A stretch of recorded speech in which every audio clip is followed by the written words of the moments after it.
Okay, so today I'm going to be teaching you how to sew a button. This is a 4-hole button, has 4 holes. There's 2-hole buttons and there's 1-hole button. So I show you how to sew a 4-hole, so then you're able to do every other button. There are 2 sides to this button. You can see there's actually an edge here. This would be the top part of your button. So I'm going to put it in between one of the lines on my sewing sampler. And as always, you're going to come up from the back of your sampler and you're going to go through one of those 4 holes. So I teach you to go across. Okay, you can eventually go diagonal, but I'm going to teach you going across. So I can choose to go across this way, or I can choose to go across that way.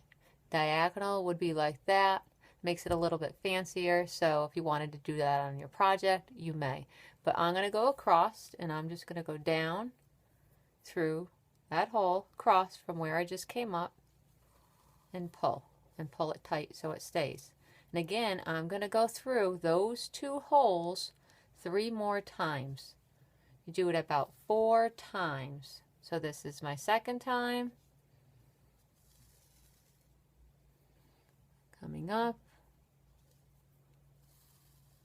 Going down, pulling it tight,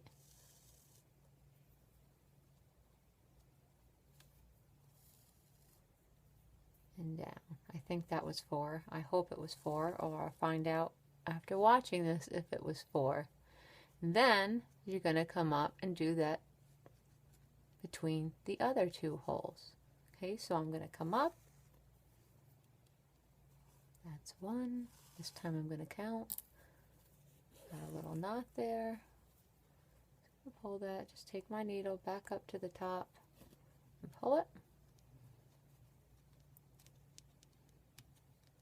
Sometimes it's a little hard to find.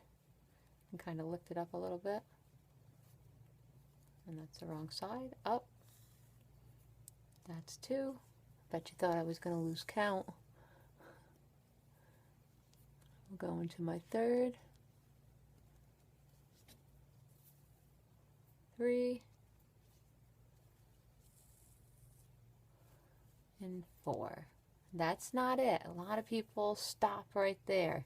One of the most important parts now, if you're down on the bottom, you're going to come up through the back. You're not going through the hole at this time. You're just hiding it under your button. And you're going to pull. So right now I'm underneath the button there. And this is where you shank it.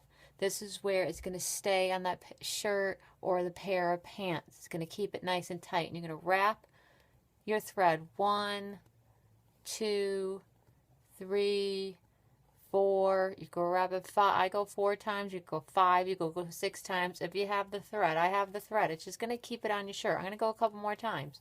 Okay, then you're going to go underneath. You're not going through the hole. You're just going and you're hiding it because you don't want to see this stitch. And you're going to hide it going just back, whoops, to the bottom of your sampler. And that's your button. Now, again, you have to end it like you've ended anything. Go through a small piece of felt, up, over, and through your loop.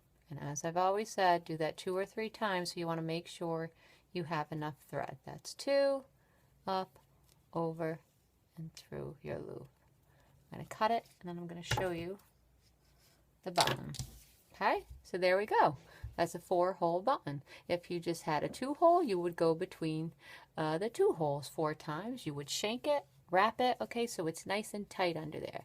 So here we go. I could pull on it, and my button's going to stay on. Perfect. So you've learned now the running stitch, the back stitch, the overcast, the blanket stitch, and then your 4-hole button. So good luck on your project. I know you will all do wonderful, as long as you listen and you follow my directions. Good luck on your projects.